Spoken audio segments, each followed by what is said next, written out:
Hammaga salom do'stlar, sizlar bilan Sardo'sim. Do'stlar, bugun sizlar bilan ovoz ustida ishlaymiz va oxirida kitob o'qiymiz. Boshladik. Birinchi mashqimiz ochiq chalish, ya'ni loshatka rus tilidan. Og'izni biroz ochamiz, tilni tanglagiga tekkizib, tovushini chiqaramiz. Именно ot yurganda chiqaradigan tovush.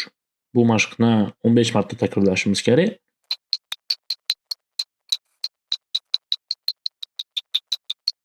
Bu mashq til mushaklarini kuchaytiradi va harakatchanlikni oshiradi.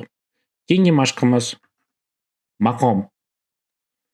Og'izni oching va tilni chap burchagiga olib borib, so'ng o'ng burchagiga olib borishimiz kerak. Ya'ni hm. Bu mashqni ham 15 martadan qilishimiz kerak, ya'ni 15 marta bu yoqqa, 15 marta bu yoqqa. Need for Speed'ga o'qiymiz. Bas. Sekin-sekin shoshmasdan aniq bajarishimiz kerak. O'shanda tilinglar og'riganini sezasizlar prям.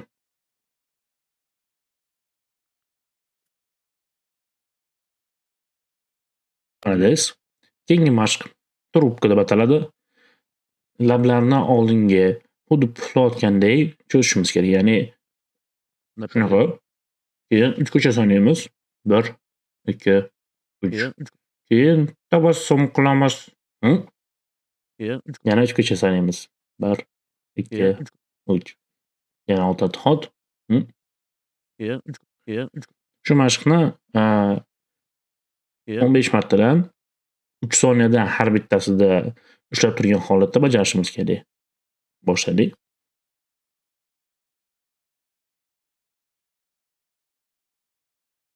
Молодец. Keyingi mashq aniq talaffuz. Tez aytishlarni sekin va aniq talaffuz qiling. Har bir so'zning tovushiga e'tibor bering, sekin-asta tezlikni oshiring. Buning uchun bizani tez aytishlarimiz bor уже.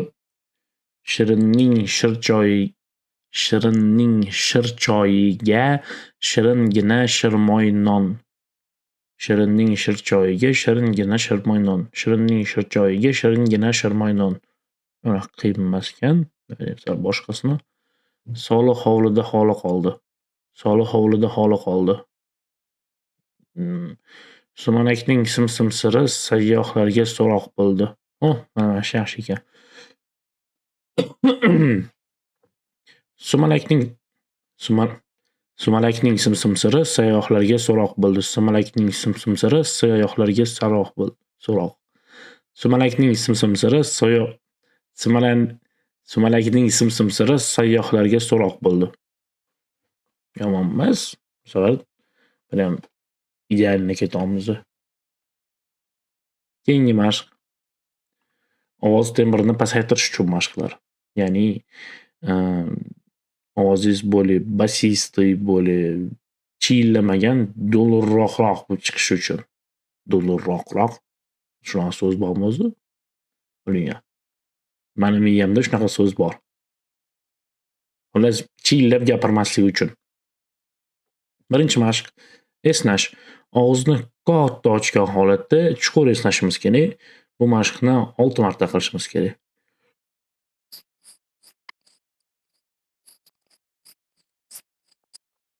Молодец. Keyingi mashq g'ing'ir.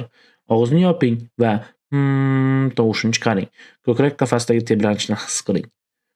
Nafas tugaguncha davom eting. Chuqur nafas olamiz, prям chuqur. Shu holatda tovush chiqaramiz, nafas yetishmay qolguncha. Qo'ldan kelgancha ko'krakdagi tebranish vibratsiyani sezishga harakat qilinglar. Просто sezmasligingiz mumkin. Shuning uchun tembr pastga har xil deb ko'ringlar. O'shandagina his qilasizlar, qayerda ushlash kerakligini. Boshladik. Bu mashqni ham 6 marta qilishimiz kerak.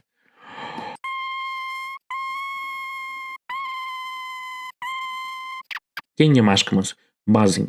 M yoki N tovushlarini past ohangda chiqaring. Ko'krak qafasidagi vibratsiyani sezishga harakat qiling. Har bir urinishda 10-15 soniya ushlang. Boyagi mashqdan farqi nima bu yerda? Boyagisida siz просто turgan bo'lsangiz, bu yerda endi aynan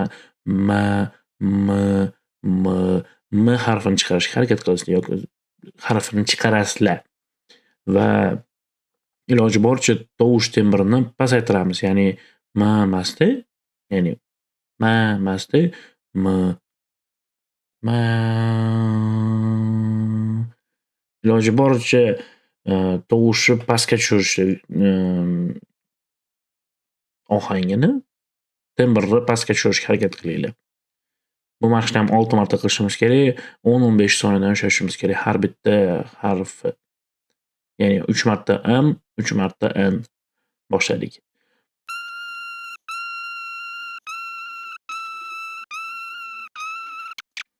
Oxirgi mashqimiz nafas chiqarishda gapirish. Chuqur nafas oling, keyin sekin nafas chiqarish paytida past ovozda matn o'qing. Ovozni nazorat qiling va bo'shashgan holatda gapiring. Bu uchun bizani ajoyib kitobimiz bor, Molxona deb ataladi. Va biz bu kitobni 2-bobiga keldik. O'zim videoyimni sal kichkinalashtirdim, чтобы sizlar ham bemalol kitobni o'qishinglar uchun tekstini. O'tgan safar оказывается kitobni yarim matni umuman ko'rmagan ekan, shuning uchun bu narsani ustida ishladim. O'ylaymanki, sizlarga yoqadi bunaqa ideya. Xo'p, boshladik. 3 kundan so'ng keksa mayor uyquda sokingina jon taslim qildi. Uning tanasi yaqin atrofdagi mevazor bog'ining hududida tuproqqa topshirildi. Bu voqea martning boshlarida yuz bergan edi. Keyingi 3 oy mobaynida keng ko'lamda yashirin faoliyat olib borildi. Mayorning ma'ruzasi molxonaning aksariyat ongli aholisini hayotga yangicha nuqtai nazardan qarashga da'vat etgan edi. Ular qachon mayor aytgan isyon ko'tarilishini bilishmasdi. Ular isyon ularning tirik hayotlari mobaynida yuz beradi degan ishonch ham yo'q edi. Ammo shuni aniq anglar edilarki, ular isyonni tayyorlashlari lozim. Qolgan barcha jonivorlarning ongini oshirish va tashkillashtirish, tabiiyki aqliy qobiliyatlari hamma tomonidan e'tirof etiladigan cho'chqalarning zimmasiga tushdi. Ammo ularning orasida ham ikkita ahdi qilingan yosh cho'chqalar Snowball va Napoleon ajralib turardi. Mr. Jones ularni sotish uchun boqayotgan edi. Napoleon molxonadagi ancha kattakon va hatto ko'rinishi bahaybat berkish cho'chqasi edi. Berkshir cho'chqasi edi. U ko'p gapirmas, ichimdagini top deydigan shaxslardan biri edi. Snowball xulq atvori jonli, nutqi tez va o'zi kashshof, ammo u qadar jiddiy emas edi. Molxonadagi qolgan cho'chqalar hali yosh edi. Ularning ichida qichqiroq deb ataladigan yonoqlari yumaloq, ko'zlari pir-pir uchib turadigan, harakatlari chaqqon va ovozi chiyillagan, o'zi kichkina ammo baqaloq cho'chqacha mashhurroq edi. U ajoyib notiq edi. Biror bir muammoni muhokama qilar ekan, u tomondan bu tomonga yugurar, dumi-tinimsiz likillar, bu ham nutqiga alohida ishonchlilik baxsh etardi. Kimdir qichqiroq haqida bu oqni qora, qorani oqqa aylantira oladi deb aytgan edi. Shu uchalasi keksa mayorning da'vatlarini mukammal dunyoqarashlar tizimiga aylantirish uchun qayta ishlashdi va bu ta'limotni hayvonizm deb nomlashdi. Haftada bir necha kecha Mr. Jones uyquga ketgandan so'ng ular ombordagi yashirin yig'ilishlarda qolgan barcha hayvonlarga hayvonizm tamoyillarini tushuntirishdi. Avvallari ular savodsizlikka va loqaydlikka duch kelishdi. Kimdir Mr. Jonesga nisbatan bag'rikenglik qilish haqida aytdi. Axir uni aksariyat hayvonlar xo'jayin deb atashar yoki Mr. Jones bizni boqyapti. U bo'lmasa ochlikdan o'lardik singari e'tirozlarni aytishardi. Boshqalar savol berishardi. Nima uchun o'limimizdan keyin bo'ladigan narsalar to'g'risida o'ylashimiz kerak? Yoki agar isyon baribir albatta qo'zg'alsa, biz uchun ishlasak, ishlamasak nima farqi bor? Cho'chqalar hayvonlarga bularning bari hayvonizm ruhiga zid ekanini tushuntirishlari uchun ko'p zahmat chekishlari lozim bo'lar edi. Eng ahmoqona savollarni oq biyacha Molly berardi. U Snowballga bergan ilk savol shu bo'ldi. Qo'zg'olondan so'ng shakar bo'ladimi? Yo'q, keksin javob berdi Snowball. Biz bu molxonada shakar ishlab chiqarmoqchi emasmiz. Bundan tashqari, sen usiz ham yashashing mumkin. Senga suli, poyasi va pichan yetarli. Menga, ayolimga qizil tasmacha taqib yurishga ruxsat beriladimi? So'radi Molly. O'rtoq, dedi Snowball. Senga bog'lab qo'yilgan bu qizil tasmalar qullik ramzlari, ozodlik barcha tasmachalardan qimmatli ekanini nahot tushunmasang? Qo'lga o'rgatilgan qarg'a Mozes tomonidan tarqatilgan yolg'onni rad etish zarurati cho'chqalarga Mollyning injiqliklaridan ko'ra qiyinroq edi. Zahmattalab ish bo'ldi. Mr. Jonsning sevimli jonivori bo'lgan Mozes o'ta so'zamol va g'iybatchi edi. Biroq qizil so'zlikni ham qoyillatardi. U muz tog'i deb ataladigan hamma hayvonlar o'lganidan so'ng albatta tushadigan sirli bir mamlakat mavjudligi haqida mish-mishlar tarqatgan edi. U samovatda, qaydadir bulutlardan tepada deb hikoya qilardi Mozes. Muz tog'i mamlakatida haftada 7 kun yakshanba yong'ochqa yil bo'yi ko'm-ko'k maydalangan shakar va zig'ir kunjarasi butalarda o'sib yotadi, deydi u. Molxonada Mozesni hamma yomon ko'rardi. Uning ishlamay, faqat oldi-qochdi gaplarini gapirishi hammaning joniga tekkandi. Ammo kimlardir muz tog'i mamlakati haqidagi afsonalarga ishondi. Cho'chqalar ham mana bunaqa joy mavjud emasligiga ishontirgunlaricha ko'p mehnat qildilar.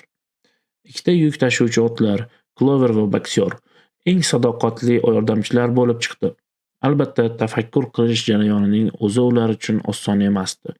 Ammo cho'chqalarni o'zlarining yo'lboshchisi ekanini tan olgan bu baytalar Clover va Boxer aytilgan hamma gapni darhol qabul qilar va bilganlarini boshqa hayvonlarga yetkazishar edi. Ular ombordagi barcha yig'inlarda faol ishtirok etishar va barcha majlislar yakunida kuylanadigan Angliya jonivorlari qo'shig'ini birinchi bo'lib boshlab berishardi. Biroq ayon bo'ldiki, qo'zg'olon ancha barvaqt yuz berdi va hech kim tasavvur qilmagan tarzda kutilganidan ko'ra oson kechdi. O'z vaqtida Mr. Jones yaxshi fermer bo'lgan va xulq-atvori ham keksin edi. Biroq keyinchalik uning ishi orqaga keta boshlagandi. Bir dunyo pullarni sud nizolariga sarflab, u molxona ishlariga qaramay qo'ydi hamda musallasxo'rlikka mukkasidan ketdi. Kun bo'yi oshxonadagi tebranadigan orom kursida yalpayib o'tirardi. Gazetalarni varaqlar, shishani qo'lidan qo'ymas, vaqti bilan Mozesni pivoga botirilgan non bo'laklari bilan boqardi. Uning ishchilari ishsiz, tentirab yurar, egasiz ko'ringan har bir narsani o'marib ketishar edi. Dalalarni yovvoyi o'tlar bosdi. Panjaralar teshilib yotar, jonivorlar ko'pincha ovqat berilmay och qolardi. Demak do'stlar, shu joyda bugun kitob o'qishni to'xtatamiz. O'ylaymanki, sizlarga kitob yoqadi. Agar sizlarga kitob yoqayotgan bo'lsa, xohlasanglar men alohida video qilaman imni kitob o'qish bo'yicha. Ya'ni mashqlarni bajaramiz kitob alohida o'qiladi. Nima deysizlar? Kommentariylarni yozib qoldiringlar. Hammaga boricha rahmat do'stlar. Sog' bo'linglar.